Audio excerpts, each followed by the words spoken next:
Good morning, ladies and gentlemen of the media. Thank you for joining us today, where we're going to be provided an update, or rather given the guidelines from the Superintendent of Police, Mr. Sean Field-Clement, with regard to the Cup Match holiday policing plan. Of course, it's a 4-day holiday, and Mr. Field-Clement is going to be joined this morning by Mr. Craig Bird from the Department of Parks, the Chairman of CARDA, Mr. Anthony Santucci, and the Chairman of the Road Safety Council, Dennis Lister III. We're going to hear first from the Superintendent, Mr. Sean Field-Clement. Good morning, everybody. It is my task to be the goal commander over the upcoming Cup Match period. Obviously, with what's happening with our country in response to COVID-19, this is going to be a different Cup Match. There will not be the focal point of the annual Cup Match cricket game between Somerset and St. George's. And as such, we will be anticipating that holiday activities will be more dispersed throughout the island. Our overall aim is that we want a safe, peaceful, and enjoyable Cup Match period. We want people to have fun, but we also are encouraging people to be sensible and to be considerate of other people out there.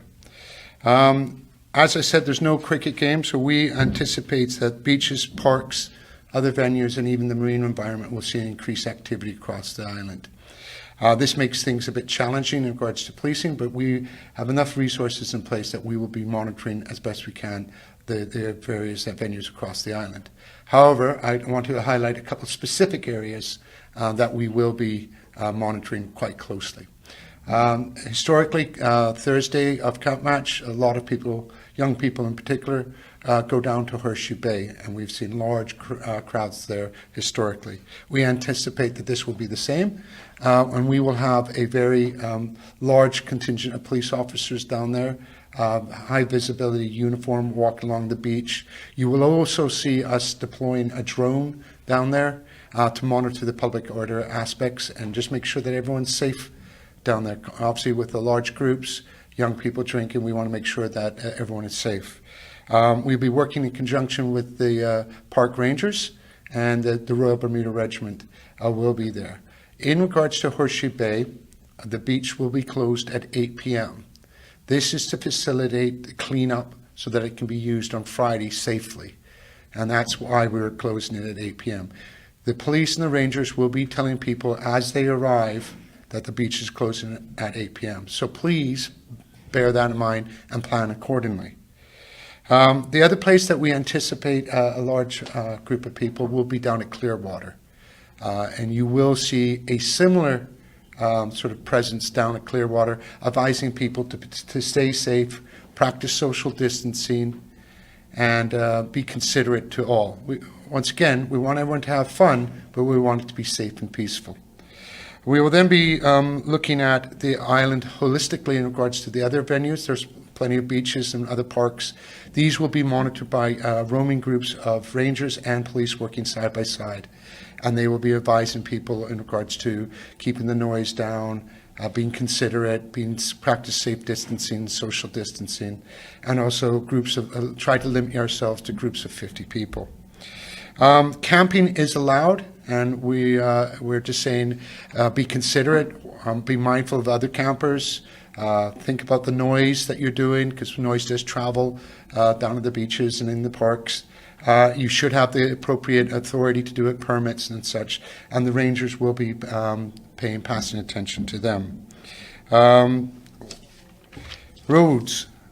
We're being very fortunate so far this year in regards to the safety of our roads. That's probably a lot to do with the fact that a lot of people have been shut indoors and there's less people out on the roads. However, we want to continue sort of the trend of safe roads. And to that end, I can't stress this more. If we're going to go out and have a good time and your good time involves drinking, do not drive. Simple as that. Just do not drive. I'm going to be reiterating CADA's approach, or the ABCD. Always bus, cab, or have a designated driver. Makes sense. Plan it into your sort of holiday activities what you're going to do. The reason why I say this is that we will have roadside sobriety out this entire period. It's starting Wednesday and we'll be finishing Monday morning.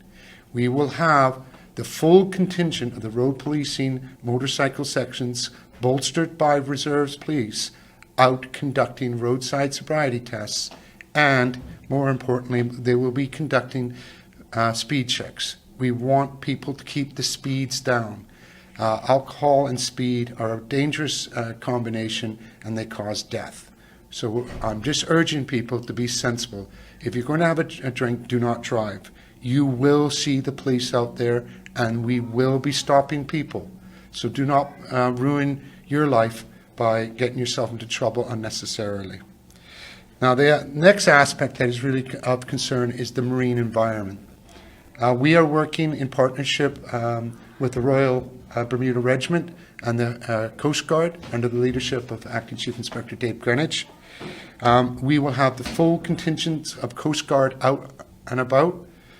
They have been instructed to engage boat users. We have seen some alarming trends developing where large groups of boats are congregating. We're seeing groups of more than 50 people. We're not seeing social distancing, the lack of masks and things like that. Also, with marine boating, the combination with alcohol is just as dangerous, if not more so, than when you're driving on the road. So have the same plan when you're out in the marine environment. Have a designated pilot. Have someone who's in charge of the boat who's sensible and considerate. Be mindful of the road safety guidelines and the water laws. Right? The Royal Bermuda Regiment and the Coast Guard will be engaging people, taking names, and providing advice on the COVID-19 regulations, regards to social distancing, the group of 50, and so forth. Just in closing, this is Cup Match, and it's the best time of year for Bermuda, and I want people to have fun. We're not here to spoil people's fun. We're here to ensure that it's a safe and peaceful time for all. And I would encourage the members of the public to cooperate with the police in this endeavor. If you see someone that is actually crossing the line, look after your brother. Look after him and give advice. Let's be sensible and considerate and look after each other so that we can have a safe and peaceful and enjoyable Cup Match. Thank you.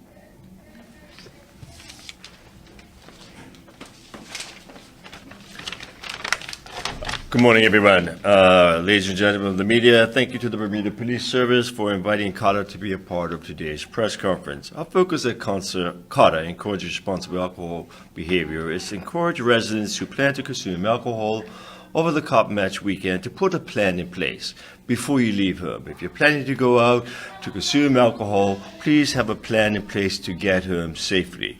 This is simple. We do not want you to drink and drive. The message is simple and it's consistent. It is A, B, C, D. Always bus, cab, or designated driver. These safety tips extend to those who are camping, picnicking, boating, and partying at various establishments throughout the island who are offering drink specials this weekend as well. It might be well worth reminding everyone that it is illegal to serve someone that is visibly intoxicated. I will repeat that. It is illegal to serve someone that is visibly intoxicated. Over the holiday period, alcohol is usually much more readily available, and I would like to remind adults that it is illegal as well and harmful to buy, serve, or give alcohol to anyone who is under the age of 18. Those that are under the age of 18 are 4 times more likely to become addicted to alcohol than drugs, and we encourage you to put off the first use for as long as possible. An alcohol and drug prevention team from CARTA, then the Bermuda Police Service, and the park rangers will be at Horseshoe Beach on the first day of Cup Match, and we will be providing our usual carding services available there. So if you're going to drink, please make sure you bring ID so that you can have your wristband given to you and have a safe and joyful day on the beach. On behalf of CARTA's board, staff, we wish everybody a great Cup Match and an amazing emancipation. I would say go Somerset, but apparently we're not playing this year. But that's okay. We would have won anyhow. Thank you very much. Morning, everyone. Craig Burt from the Department of Parks, Parks Officer. Just to give you an update on what the Department of Parks is doing in relation to Cup Match. Thank you to Sean Field-Lement and Mr. Moreno. We are networking with the Bermuda Police Service and the Royal Bermuda Regiment to provide patrols during the Cup Match weekend. The park rangers will actually start working Wednesday evening, because what we will do, just to accommodate the general public, is to start opening all the park and beach gates tomorrow, Tuesday, and so that people will get enough time to put their camping equipment into the campgrounds and their picnic stuff in, and then we will start locking the gates Wednesday evening, starting around 9:30. So what we will advise the public that once the gates are locked, all the vehicles are brought out and parked in the parking lot, and the gates must be kept clear, because we must have complete access at all times, not just for the emergency vehicles, but also for the department vehicles that are going to be working, whether they be the park rangers and lifeguards on patrol, as well as the maintenance vehicles, because they will be picking up the trash, and they will also be dealing with cleaning the toilets throughout the holiday weekend. So we have people assigned.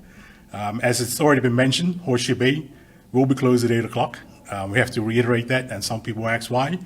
Over the last, let's say, 5 to 6, 7 years, just to give you an idea of what takes place, we may have anywhere between 10 and 15 truckloads of trash that is actually taken from Horseshoe Bay. And depending on the volume of people and what's left, it may take anywhere from, in total, 4 to 6 hours to actually clean the beach and get everything taken off so that it's in pristine condition for the next day to be used. So it's used quite differently from other beaches. But that's one of the reasons, and all the other beaches will remain open, but as it has been informed, we just ask everybody to keep the place clean, bag your trash out. We will be giving trash bags out to everyone so that they can utilize them and have it bagged, and so we can clean it on a regular basis. The other thing is we are also, we have permission now for the lifeguard service to be in place, so lifeguards actually started this weekend. They will be at Horseshoe Bay, Johnson's Bay, Clearwater Beach, and Turtle Bay. So they'll be on from 9 to 7 each day as well. And then also one of the things, because we just got permission for the lifeguard service, but we also network with St. John Ambulance. So St. John Ambulance has greatly come on to assist the Bermuda government, and they will also be providing ambulances at Horseshoe Bay, Clearwater Beach, and also at the non-Mariners, which we know it will get busy as well. So we're asking everyone to have a safe holiday. As we've already mentioned, it's everybody come out, have fun, have the families enjoy. One of the things that we have seen is, say, the vandalism that has happened, not just in the bathrooms. Fences have been broken, gates have been broken. We just want to remind the public, say, once we lock the gates, all the vehicles will be asked to come out, and then we will lock the gates, and you keep your vehicles in the parking lot, because in previous years, we've unfortunately had children playing who have been struck by vehicles, so we want to avoid that. We want it to be safe. We will also be reinstalling the buoy line at Clarence Cove at Admiralty House, where vessels have to stay out. And we also will be installing a small buoy line, set of buoys, at Shelley Bay, so that there's a no swimming zone just to protect everyone. So no boating zone, so swimmers will stay in that, and it's a safe holiday for everyone. So on behalf of the Department of Parks and the Ministry of Public Works that we're in, we wish the general public a safe holiday, and thanks for this opportunity in networking with, say, COTA, the Bermuda Police Service, the Royal Bermuda Regiment, St. John Ambulance, and those organizations, the Road Safety Council, Water Safety Council, those organizations that are trying to have a safe and enjoyable cup match for everyone. And unlike Mr. Stentucci, I'm a St. George's fan. Thank you.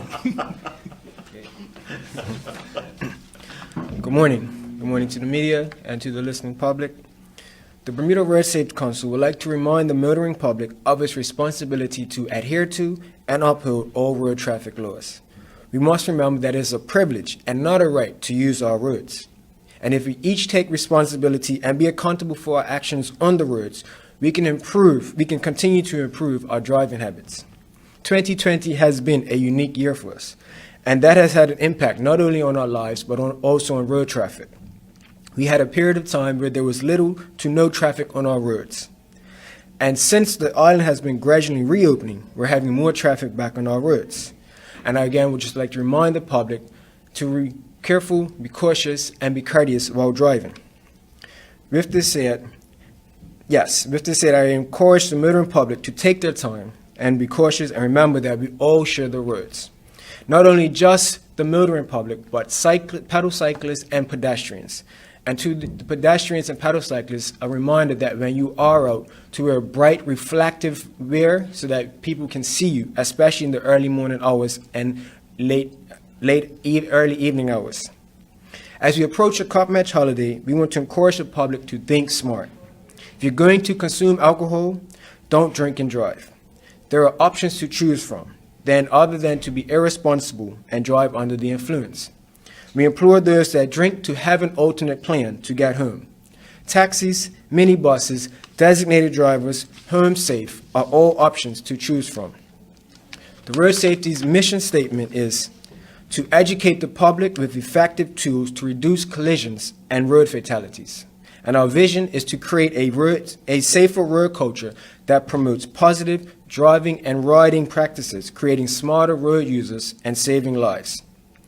With this said, our Road Safety Council mission is to educate people, and also by educating people, they can make better decisions while they are operating their vehicles. They say you can't teach an old dog a new trick, but as humans, we can learn. We're never too old to learn something new.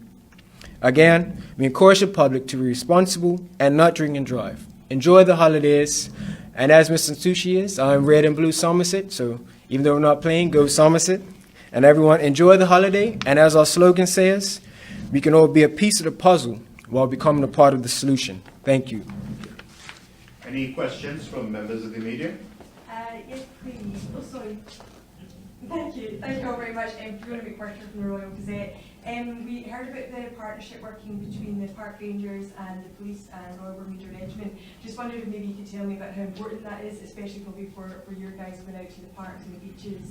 Okay. Yes, I think it's a brilliant partnership. Normally, the Department of Parks have worked along with the Bermuda Police Service. It's something new working along with the Bermuda Regiment in 2020, but it's actually worked out during the Bermuda Day holiday as well as the National Heroes Week holiday weekend we had. So it's a good thing, and it gets us to network better because, as has been mentioned by Mr. Sean Field-Lament, a lot more people are here. So not everybody's traveling. Yes, we don't have the tourism aspect, but we noticed ever since the shelter in place was relaxed, we have a lot more people going to the parks and beaches, and the use is getting bigger by residents. So it's something that we just have to network with and make sure that everyone is safe and the resources are safe, because for the Department of Parks, it's not just the human resources that we have to be concerned about, but it's also the natural resources that can be impacted. So it's something I think it's proven that it works. So hopefully this will something that can continue over the next few years. And just so people know, we also have some parkers set out in various places at Horseshoe Bay to control the park and vehicle access. We also have the work along Bay West, because that has been busy, Elbow Beach Tribe Road, and then we'll also have another unit doing parking down at Clearwater and the Turtle Bay area, just to keep all the access roads open, just in case the emergency vehicles have to get through. Thank you very much. Thank you. Appreciated. And yourself, Mr. Field-Lament, you mentioned a little bit about social distancing and mask wearing. How realistic is that, do you think, over a cup match weekend, particularly on beaches, etc.? It's a good question. I think we're sort of coming out of this COVID-19 response, and certainly I think the principles still apply. There is a risk of sort of a second wave, I guess that's what it's called. Obviously, you have to put it in the Bermuda context. I think the Bermuda government's done a great job in regards to keeping it under the control. We don't have sort of transmissions in the public. So, you put it in that context. I think what we have to do is be sensible and, try to adhere as best as possible to the principles. Social distancing, wearing masks have been proven to be effective to prevent the spread. And so that's all I can do is try to advise people to be sensible. If you're in your own household or close family friends, sometimes people do relax that principle, but I think if we're in larger groups and things like that, we should try to adhere to the principles of social distancing, wearing masks, and being just aware of the risk. I appreciate that. Thank you very much. A couple of questions from Bermuda Broadcasting. Uh-huh. How would the Bermuda Police Service measure success this weekend or at the end of the weekend? And also you mentioned roadside sobriety tests. How do you plan on conducting those while adhering to the masks and social distancing? So we've consulted with the DPP in regards to the legality of engaging people with masks and things like that. we will be out there engaging people. We'll be looking for overt signs of intoxication. They can do the roadside tests, the physical tests before going further on. We can do breath tests at the scene, or we can say, okay, if there's enough evidence here to form a suspicion, we can take you to the station. What was the other question, sorry? How will you measure success? Well, obviously, if we can get through the weekend and everyone's had a good time, no one's been hurt, then we have desired outcomes, and certainly one of it is the protection of life and property. We want people to have a good time, but we don't want anyone hurt, and that's the big one, and that's why we're appealing to the public to look after each other. We're one small island, big village. And look after each other, and if you see someone who needs some help, help them, and that way we can prevent tragedy. So I'm hoping that everyone has a good time. In the past, success looked like St. George's winning, but I'm a patient man. But I am a patient man. He's had quite a few miserable cup See, matches, hasn't he? Yeah. It's always nice to get the last word in, too. Any questions from the members of the media? Always a pleasure. Thank you. Thanks, man. One quick point, as mentioned by Superintendent Field Lament, we would appreciate if you would slow down on the roads. Over the weekend, we had an individual who was clocked at 85 kilometers per hour. And obviously that person is going to be appearing in court. But that is the kind of situation that we're trying to avoid over the next 4 days as a 4-day cup match holiday, as we try to make this a safe and enjoyable celebration, cup match and emancipation celebration for all of the island. So you do your part, we'll do our part, and let's all be safe together.